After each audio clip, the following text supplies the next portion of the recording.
चलो स्टार्ट करते हैं, नेक्स्ट आगे कंटिन्यू करते हैं। अब देखो, डिफरेंट क्रॉप्स को डिफरेंट क्लाइमेटिक कंडीशन चाहिए, डिफरेंट क्रॉप्स को डिफरेंट क्लाइमेटिक कंडीशन चाहिए, डिफरेंट टेम्परेचर चाहिए और डिफरेंट फोटो पीरियड चाहिए। तो क्या क्या चाहिए, अभी सब बताऊंगा। Different crops need number 1 temperature, climate, soil, photo period.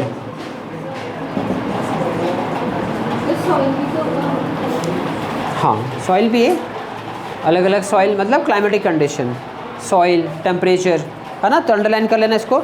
Different crops require different climatic condition, temperature and photo period for their growth and completion of their life cycle. ये सब किस लिए चाहिए, ग्रोथ के लिए and for completing their life cycle, completing their life cycle. क्योंकि growth होगी तो अपनी लाइफ साइकिल भी कंप्लीट करेगी, फसल उगेगी, ग्रेन्स लगेंगे या उसमें फ्रूट्स लगेंगे और फिर वो मर जाएगी, मतलब लाइफ साइकिल कंप्लीट। और जब वो ग्रो ही नहीं करेगी तो फिर उसमें प्रोडक्ट कहाँ से लगेंगे, ग्रेन्स कहाँ से आएंगे, फ्रूट कहाँ से आएंगे, तो लाइफ साइकिल कंप्लीट कैसे करेगी। कंडीशन सूटेबल मिलेगी, रिधिमा इधर ध्यान दो, कंडीशन ये सारी सूटेबल मिलेगी क्रॉप्स को, तभी क्रॉप ठीक से ग्रो करती है, तभी वो अपनी लाइफ साइकिल कंप्लीट कर पाएगी। आ रहा हूँ। जैसे कि विंटर क्रॉप्स, है ना, रेनी क्रॉप्स, टेम्परेचर अलग अलग, क्लाइमेट भी इसके उसी के अकॉर्डिंग। विंटर में टेम्परेचर लो होता है ना, तो कौन सी क्रॉप होती है वो, रबी क्रॉप्स। रेनी क्रॉप्स आपकी टेम्परेचर हाई होता है, अभी जो आने वाला है जून जुलाई में बरसात आएगी, मानसून आएगा, है ना, उसमें कंडीशन, हाँ क्लाइमेट ही टेम्परेचर को अफेक्ट करता है ईयर टू ईयर, हाँ मतलब लॉन्ग टर्म के लिए होता है। वेदर और क्लाइमेट में पढ़ा है ना आपने, वेदर और क्लाइमेट, क्लाइमेट से टेम्परेचर आपका इफेक्ट होता है और temperature day to day vary कर सकता है, लेकिन climate day to day vary नहीं करता। नहीं, एक्सट्रीम तो वेरिएशन आएगा ही नहीं, हल्का फुल्का होगा। हाँ, लेकिन एरिया वाइज क्लाइमेट अलग होगा और टेम्परेचर भी अलग होगा। तब टेम्परेचर हमारे 24 डिग्री होगा, विंटर सीजन है, हमारे टेम्परेचर जाएंगे 4 डिग्री, जस्ट फॉर एग्जांपल। वो एक ही साल के अंदर, तो वो छोटे टाइम पीरियड में चेंज हो गया, इसलिए वजह टेम्परेचर चेंज हो सकता है।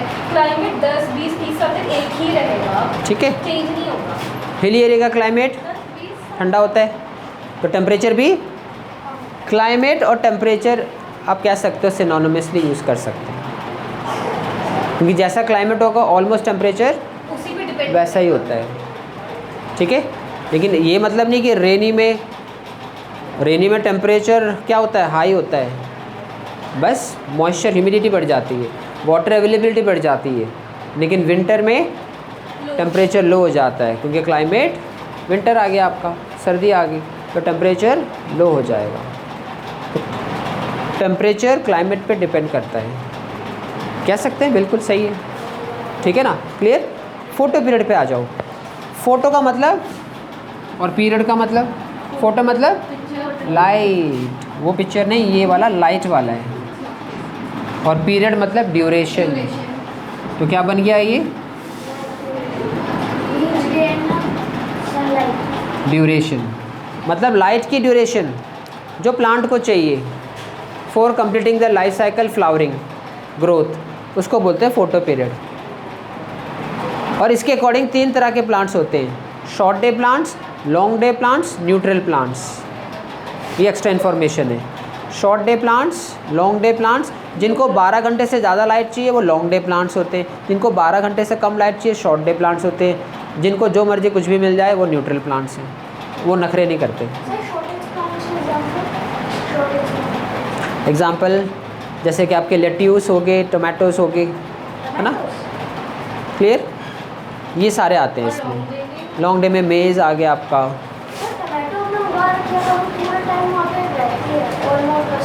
वो तो आपको लगता है मैंने क्या बोला, उनकी ग्रोथ के लिए, उनकी लाइफ साइकिल कंप्लीट करने के लिए उनको 12 घंटे से ज़्यादा लाइट चाहिए ही चाहिए। अब 12 से 14 मिल जाए, 16 मिल जाए, कोई प्रॉब्लम नहीं, कम नहीं होना चाहिए,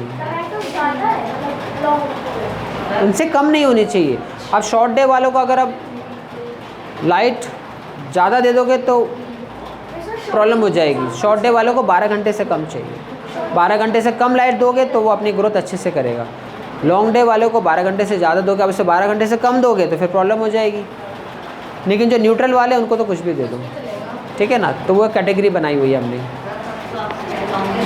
सनफ्लावर तो सन की पोजीशन के अकॉर्डिंग मूव करता है, वो तो ऐसा कुछ नहीं है ना। तो ये लिखा हुआ है, देखो फोटो पीरियड किस लिए चाहिए, related to the duration of sunlight. तो वही तो मैंने लिखा है, ड्यूरेशन ऑफ लाइट, नाम में ही आंसर है। Photo period that is duration of light. किसके लिए चाहिए ड्यूरेशन ऑफ लाइट, आगे लिखा तो है, growth of plant and flowering are dependent on sunlight. तो ग्रोथ एंड फ्लावरिंग के लिए तो फोटो पीरियड किस लिए चाहिए प्लांट को, ग्रोथ एंड फ्लावरिंग। अब आप खुद ही सोचो, जिस प्लांट को सनलाइट ज़्यादा मिलेगी, क्या वो ज़्यादा फोटोसिंथेसिस नहीं करेगा? ज़्यादा फोटोसिंथेसिस करेगा, ज़्यादा खाना बनाएगा, तो ज़्यादा खाना बनाएगा तो ग्रोथ भी, एनर्जी ज़्यादा मिलेगी उसको, है ना। तभी तो फ्लावरिंग आपने देखा है ना, सन आता है, फूल खिलते हैं, सन छिप जाता है, फूल बंद हो जाते हैं। वहाँ वो उनको मून लाइट चाहिए होती है, वो नाइट फ्लावर्स होते हैं जो सन में नहीं होते। जैसे कि मून फ्लावर, वाइट रंग का फ्लावर होता है ना, आपने देखा होगा यहाँ पे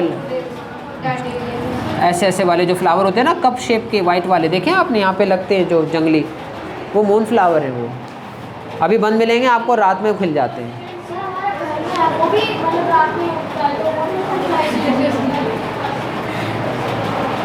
घर में जो अंदर लगते हैं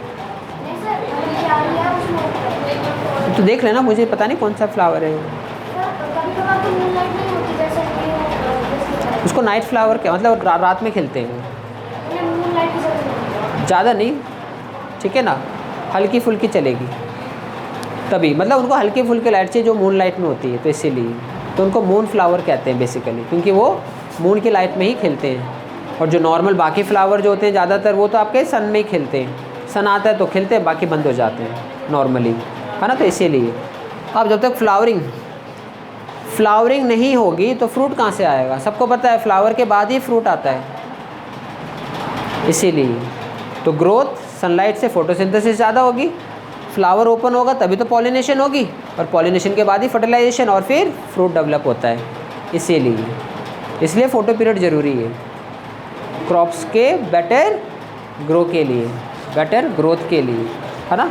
तो ये कंडीशन याद रखना, ये 2 मार्क्स में आता है question. What are the conditions that required for a crop for completing its life cycle and growth. तो ये फैक्टर्स याद रखना, ठीक है।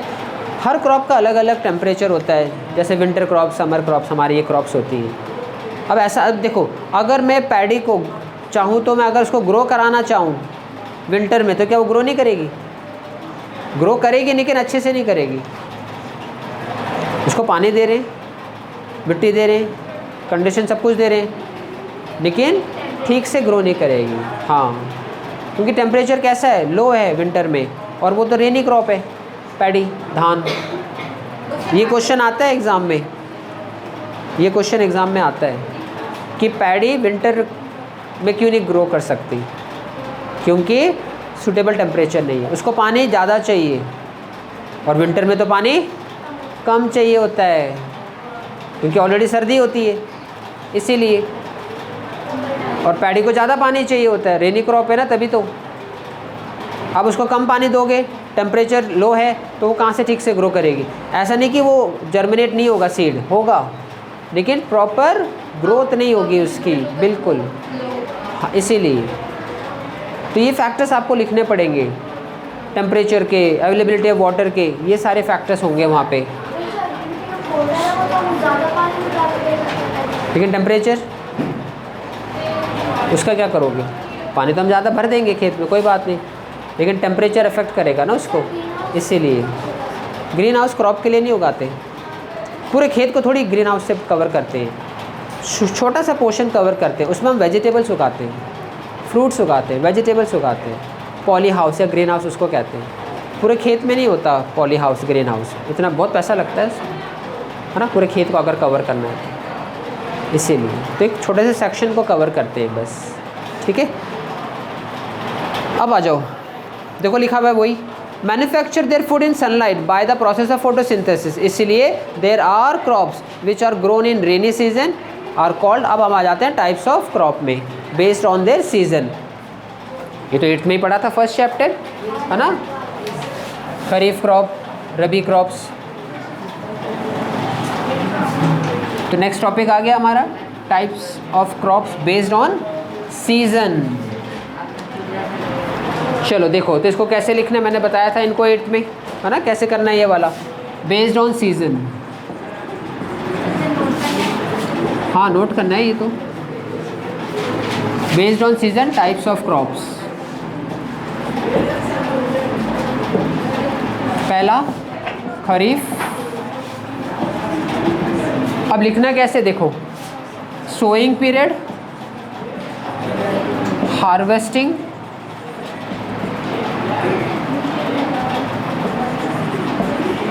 एंड एग्जाम्पल्स, ऐसे लिखना है आपको। सोइंग पीरियड्स, हार्वेस्टिंग पीरियड और एग्जाम्पल। हाँ सोइंग पीरियड बताओ। खरीफ को रेनी क्रॉप भी कहते हैं। सोइंग बोला है मैंने तो, आपने पूरा ग्रोइंग पीरियड बता दिया। अच्छा जनवरी में बरसात होती है, जून जुलाई,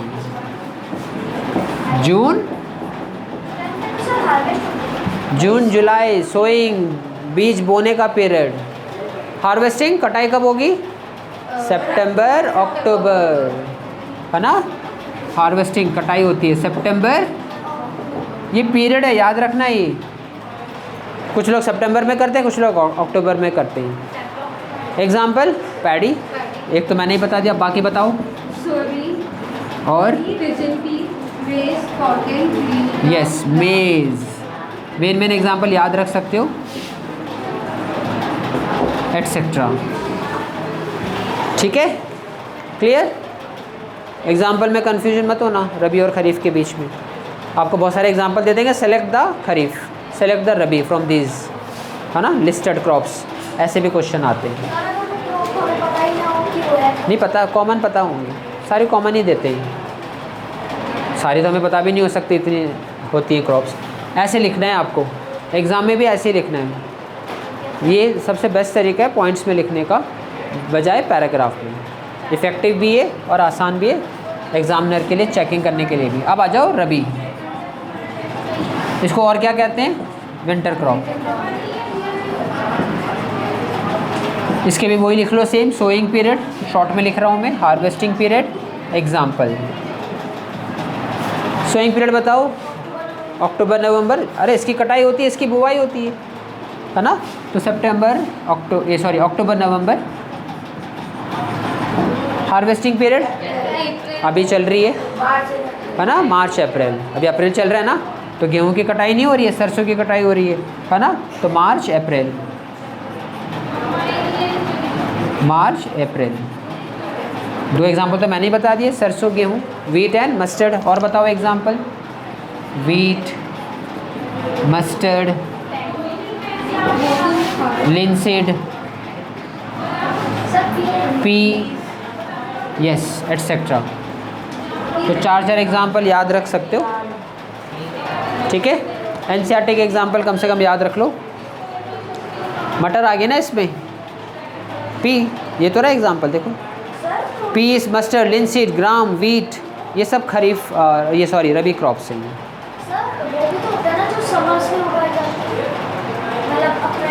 इन दोनों के बीच में जो आती है वो होती है जायद क्रॉप्स, जैसे कि आपके तरबूज, घिया, तोरी, लौकी, है ना, मस्क मेलन, ये सब आती है, ये इनके बीच में आती है। मैंगो नहीं, मैंगो तो समर में, मैंगो क्रॉप नहीं है, मैंगो फ्रूट है ना, वो फ्रूट है, इन दोनों के बीच में आती है। अप्रैल से लेके जुलाई, हाँ ये जायद क्रॉप्स, ठीक है, क्लियर, ये जायद होती है। ऐसे लिखना है आपको, इसको नोट कर लो और एग्ज़ाम में भी ऐसे लिखते हैं फिर, ठीक है। अब आगे बढ़ते हैं, नोट कर लो इसको। सर वीडियो से नोट कर लेंगे ना कि एक बार ही बायो की note.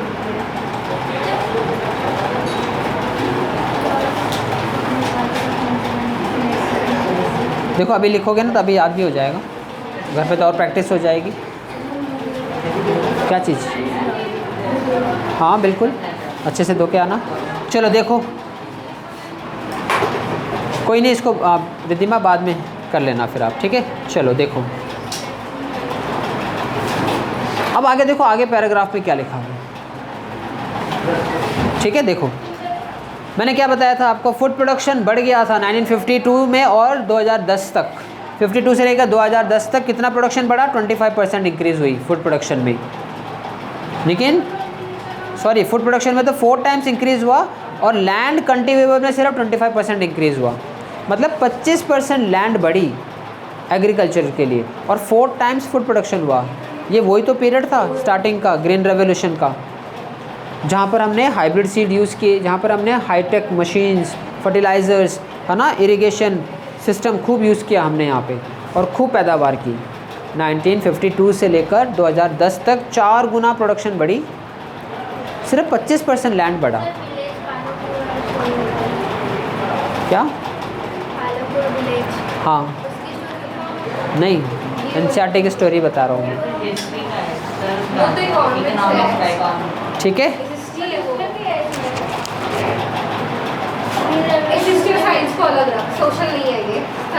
How has this increase in production been achieved?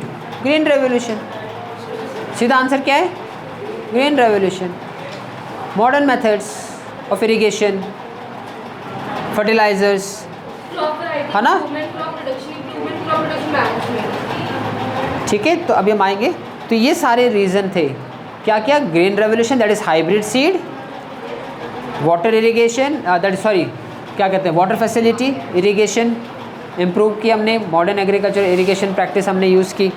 Now if you think of the practice involve in the farming, we can see that we can divide into 3 stages.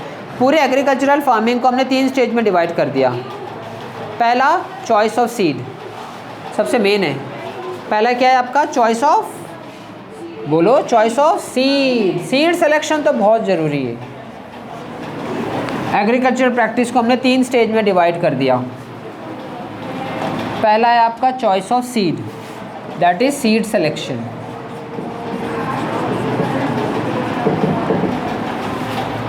क्योंकि seed ही तो base है agriculture का। Seed ही अच्छी नहीं होगी तो crop भी नहीं अच्छी लगेगी। सीड ही आपकी डिजीज़ है, सीड ही आपकी ख़राब है, तो क्या फसल अच्छी होगी? नहीं होगी। तो selection of good quality seed सबसे मेन है, इसी पे पूरा आपका एग्रीकल्चरल बेस्ड है, ठीक है ना। तो पहला पॉइंट समझ में आ गया, seed selection, choice of healthy seed. Second, nurturing of the crop plants. खाद डालो, फर्टिलाइज़र डालो, उनको न्यूट्रिएंट सप्लाई करो। अब ये सब नहीं दोगे, पानी नहीं दोगे, नर्चरिंग द क्रॉप प्लांट, उसको आप मिनरल्स दोगे ना, न्यूट्रिएंट्स दोगे, उसको बड़ा करोगे आप। अब इस एज में, आपकी एज में अगर आपको अच्छा खाना नहीं मिलेगा, अच्छे फूड सप्लीमेंट्स नहीं मिलेंगे, तो आपकी ग्रोथ भी अच्छी नहीं होगी, आपकी डेवलपमेंट अच्छी नहीं होगी, है ना। और आपका पूरा फ्यूचर जो आगे डिपेंड करता है वो भी अफेक्टेड हो जाएगा। इसीलिए आपकी जो एज है, एडोलेसेंस जो एज है आपकी, उस एज में आपको हेल्दी प्रोटीन ज़्यादा लेना चाहिए, जो कि आपको ग्रोथ करने में मदद करती है। इसलिए इस एज में खूब खाओ, चिंता मत करो कि मोटे हो जाएंगे, ये हो जाएंगे। अभी एज है आपकी, खूब खाओ, है ना, क्योंकि इसमें अगर नहीं बढ़े तो फिर आगे नहीं बढ़ने वाले 18 के बाद। इसीलिए लेकिन अच्छा खाओ, जंक फूड मत खाओ। क्या चीज़? नहीं, ऐसा कुछ नहीं, मतलब अच्छा खाओ, वो आपकी ग्रोथ ही करेगा। सब खाना खाना है, प्रोटीन भी, कार्बोहाइड्रेट भी, फैट भी, लेकिन बैलेंस होना चाहिए। कुछ भी चीज़ ज़्यादा मत लो, एक चीज़ ज़्यादा मत खाओ, है ना। तो इसीलिए, और प्रोटीन ज़्यादा लेना नहीं, एक्सेस भी नहीं, मतलब नॉर्मल अमाउंट जितना होना चाहिए उतना तो ले लें। नहीं ऐसा कुछ नहीं है, वेज प्रोटीन में भी अच्छे सोर्सेस हैं, दाल सोयाबीन है ना, हाँ सोयाबीन रिचेस्ट सोर्स है। थर्ड आ जाओ प्रोटेक्शन, अब कीड़ों से भी तो बचाना है, बीमारी से भी तो बचानी है ना, बिल्कुल प्रोटेक्शन, ठीक है, प्रोटेक्शन फ्रॉम डिजीजेस, ठीक है। Selection of good quality seed, nurturing the crop, पानी दो, खाद दो, फर्टिलाइज़र दो, न्यूट्रिएंट सप्लाई करो, इन सब से मिलेगी आपको न्यूट्रिएंट। और तीसरा आपका प्रोटेक्शन, पेस्ट से, रोडेंट से, डिजीज़ से बचाना है, ठीक है। And harvest crop from loss, ठीक है, इसी में थर्ड पास्ट है, थर्ड का आगे कंटिन्यू है, protection from disease and harvest loss.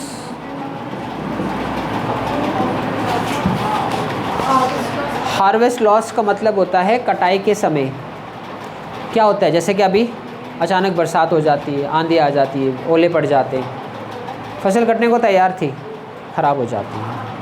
वो हमारे हाथ में नहीं है, क्लाइमेट हमारे हाथ में थोड़ी है, और ये हर साल होता है ना, तो उसमें भी लॉस्ट हो जाती है फसल, खड़ी खड़ी फसल बर्बाद हो जाती है, पकने को मतलब कटने को तैयार थी, लेकिन क्या करें, क्योंकि टाइम ही ऐसा होता है फरवरी मार्च का बरसात का, और आजकल तो कोई किसी का टाइम ही नहीं है ग्लोबल वार्मिंग के वजह से, है ना, कोई फिक्स नहीं है आजकल तो। शिमला दिल्ली, दिल्ली शिमला है, दिल्ली का टेम्परेचर लो है, शिमला का टेम्परेचर हाई है, शिमला दिल्ली बनी हुई है और दिल्ली शिमला बनी हुई है, बताओ, ऐसा माहौल है, ऐसा टाइम है, ग्लोबल वार्मिंग, इसीलिए, है ना, तो इसीलिए कुछ भी कभी भी कुछ भी हो जाता है आज के टाइम में। तो अभी धूप है, अगले टाइम बारिश होगी, है ना, क्लियर। मई जून में भी ओले पड़े हैं, बताओ, फिर, है ना, तो ये ग्लोबल वार्मिंग का ही नतीजा है। और इतनी गर्मी बढ़ने वाली है, ये तो प्रेडिक्शन किया हुआ है, न्यूज़पेपर में भी आया था 2 महीने पहले कि गर्मी बढ़ रही है, बहुत तेज़ी से बढ़ेगी, और सर्दी सिर्फ 1 महीने रह जाएगी आने वाले टाइम में, और वो भी नहीं बचेगी, गर्मी ही गर्मी रहेगी, इतनी गर्मी हो जाएगी कि बुरा हाल हो जाएगा इंसान का, फूड प्रोडक्शन में अफेक्ट हो जाएगी फूड प्रोडक्शन, क्योंकि पानी ही नहीं मिलेगा, गर्मी होने की वजह से सूखा हो जाएगा सब, है ना, बहुत बुरा हाल होने वाला है अगर हम नहीं संभले तो इंसान। इसीलिए इसके ऊपर आप एक पूरा आर्टिकल पढ़ सकते हो, गूगल पे दिया हुआ है। Major crop activities, crop yield को इम्प्रूव करने के लिए हमने 3 क्लासेस में डिवाइड कर दिया, वो हैं आपके crop variety improvement number 1, crop production management, और तीसरा क्रॉप प्रोटेक्शन मैनेजमेंट। तो एक एक करके देखेंगे हम, crop variety improvement, crop production improvement and crop protection management. Crop variety improvement का मतलब होता है कि वैरायटी जो हम यूज़ करेंगे वो हाइब्रिड वैरायटी यूज़ करेंगे। आजकल तो हाइब्रिड सीड यूज़ करते हैं किसान, क्योंकि ज़्यादा पैदावार देता है, ज़्यादा यील्ड देता है। जस्ट शॉर्ट में बता रहा हूँ अभी मैं, हाइब्रिड मतलब मिक्स्ड वैरायटी है, हायर यील्ड वाली वैरायटी है। एक होती है लोकल वैरायटी जो ज़्यादा पैदावार नहीं देती। सपोज़ वीट की लोकल वैरायटी आपने ग्रो करी, वो सिर्फ 90 टन देती है, और आपने हाइब्रिड की वो 150 टन देती है, तो किसान कौन सी यूज़ करेगा? हाइब्रिड। लोकल तो हमने डेवलप की है ना, जब इंसान आदि मानव से या घूमते घूमते हंट करता था, शिकार करता था, और जब एग्रीकल्चर उसने शिफ्ट किया, मतलब एग्रीकल्चर पे उसने शिफ्ट किया, एक जगह पे रहना उसने सीखा, खेती बाड़ी करना शुरू की, तब उसने डोमेस्टिकेटेड शुरू किया क्रॉप्स, फसल को डोमेस्टिकेटेड बनाना शुरू किया, पशुओं को डोमेस्टिकेटेड बनाना शुरू किया, पालतू शुरू किया, वही लोकल वैरायटी चली आ रही है। लेकिन जब से जीन्स की नॉलेज हमें आई, जेनेटिक इंजीनियरिंग आई, बायोटेक्नोलॉजी आई, तब हमने जीन्स को क्रॉस करना स्टार्ट कर दिया, और तब से हाइब्रिड वैरायटी बनना शुरू हुई। इसीलिए देखा इसके जीन अच्छे, इससे ज़्यादा पैदावार होती है, इसको उठा के उस प्लांट में डाल दिया, इससे डिजीज़ नहीं लगती है, डिजीज़ रेसिस्टेंट बनता है, उसका जीन उठा के उसमें डाल दिया, बस इसी को तो बोलते हैं जेनेटिक इंजीनियरिंग या GM crops, genetically modified crops, GM crops. और एक क्रॉप तो लग भी रही है हमारे इंडिया में, कॉटन, सर शुगर केन भी जीएम कॉटन लग रही है। जीएम ब्रिंजल का ट्रायल चल रहा है, बैंगन का, क्योंकि कॉटन तो खाते नहीं है, ठीक है, लेकिन बैंगन तो खाएंगे ना। जीएम क्रॉप और जीएम कॉटन और दूसरी नॉर्मल कॉटन में क्या फर्क है? ज़्यादा पैदावार, बीमारी नहीं लगेगी, इसीलिए किसान को फ़ायदा ही फ़ायदा है। जेनेटिकली मॉडिफाइड, उसके जीन को मॉडिफाई कर दिया अपने फ़ायदे के लिए, हमने उसके जीन के साथ छेड़छाड़ की है, मैनिपुलेट किया है, ठीक है, उसको बोलते हैं जीएम क्रॉप्स। सर इंडिया का जो शुगर केन है उसके साथ में जो किया है ना कि नॉट शुगर जो नॉर्थ का शुगर केन हाँ मैंने बताया था, वो हाइब्रिड डेवलप की है, ठीक है ना। हाइब्रिड का मतलब है क्रॉस करना, नॉर्थ की साउथ के क्रॉस करके एक शुगर केन डेवलप कर दी, ठीक है। फिर आता है आपका प्रोडक्शन इम्प्रूवमेंट। प्रोडक्शन कैसे बढ़ाएंगे? अच्छे फर्टिलाइज़र्स, मैन्योर, इरिगेशन फैसिलिटीज़ बढ़ा के, है ना, पेस्ट डिजीज़ से बचा के वो प्रोडक्शन में आ जाएगा आपका। और आजकल तो अलग अलग कितने सारे पेस्टिसाइड आ गए, फंगिसाइड आ गए, इंसेक्टिसाइड आ गए दुनिया भर के, है ना। लेकिन हाइब्रिड वैरायटी से फ़ायदा ये हो जाता है, या जीएम क्रॉप से ये फ़ायदा हो जाता है कि पेस्टिसाइड, इंसेक्टिसाइड पे कम डिपेंड होना पड़ता है, क्योंकि डिजीज़ रेसिस्टेंट होती है। तभी तो मैंने कहा ना, इसकी जो सेफ्टी है उसको लेकर इश्यूज़ हैं काफ़ी, तभी तो इंडिया वर्ल्ड में तो बहुत पहले आ गया जीएम टमाटो, जीएम ब्रिंजल, लेकिन इंडिया में अभी ये नहीं, इसको क्या करते हैं, एप्लीकेबल, जेनेटिकली मॉडिफाइड, ठीक है। ये बहुत पहले की बात है। जीएम कॉटन, जीएम ब्रिंजल, ठीक है ना, कॉटन तो खाते नहीं है तो उसको परमिशन दे दी, ब्रिंजल को नहीं दी, या मस्टर्ड को नहीं दी, ठीक है ना। अभी मस्टर्ड चल रही है, ब्रिंजल नहीं, मस्टर्ड चल रही है, ठीक है ना। तो लोगों ने विरोध किया, लोगों ने आवाज़ उठाई कि नहीं, अभी इसको हम यूज़ नहीं करेंगे, क्योंकि क्या पता क्या साइड इफ़ेक्ट बॉडी में जाके ये करे, है ना। तो इसीलिए अब जाके इसको परमिशन दी है, ट्रायल चल रहा है अभी। ये जीएम मस्टर्ड की बात कर रहा हूँ मैं, ब्रिंजल नहीं, मस्टर्ड की बात कर, ये ट्रायल चल रहा है अभी, देखा जा रहा है इसको, ठीक है ना। गवर्नमेंट ने इसको हरी झंडी तो दे दी है, लेकिन वो ट्रायल के लिए दिया है। खेतों में अभी लग के कट भी चुकी है जीएम मस्टर्ड, ठीक है ना। तो देखते हैं अभी क्या रिज़ल्ट आएगा, और फिर उसके हिसाब से ये फिर एक पब्लिकली कल्चर कर सकते हैं।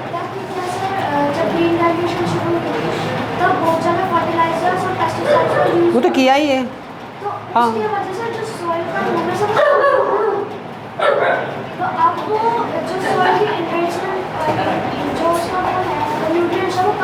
हाँ हाँ, तभी तो और नहीं तो क्या, तभी तो हमें जीएम की क्रॉप्स की ज़रूरत पड़ी, जो डिसीज़ रेसिस्टेंट है, जो यील्ड हाई देती है। इसीलिए ये फर्टिलाइज़र नहीं तो हमारा पूरे सॉइल का सत्यानाश किया है, क्योंकि फर्टिलाइज़र शॉर्ट टर्म बेनिफिट देती है, लॉन्ग टर्म बेनिफिट नहीं देती है, कम करते चली जाती है, बैरन बना देती है, आगे जाके इनफर्टाइल बना देती है, बंजर बना देती है। इसीलिए अच्छे माइक्रोब्स को मार देती है ना, ह्यूमस को ऐड नहीं करती है, छीन लेती है। इसीलिए तो केमिकल तो हार्मफुल होता है सबके लिए हो, चाहे वो सॉइल हो, चाहे वो वाटर हो, चाहे वो एयर हो।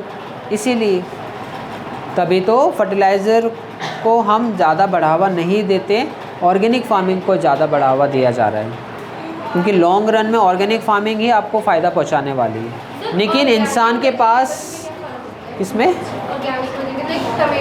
विदाउट केमिकल, ऑर्गेनिक मतलब ज़ीरो केमिकल, कुछ भी केमिकल यूज़ नहीं करेंगे। तो फिर तो सब ऑर्गेनिक ना खरीदेंगे। महंगा है ना, कॉस्टली ज़्यादा है, सब फॉरेन में जाता है, सब एक्सपोर्ट होता है, क्योंकि कॉस्ट अभी ज़्यादा है, इसीलिए अफोर्ड नहीं कर सकता कॉमन मैन। इसीलिए जो टाइम लगेगा थोड़ा सा आने में, कॉमन होने में, इसीलिए। लेकिन उनका साइज़ भी बड़ा होता है काफ़ी, ठीक है।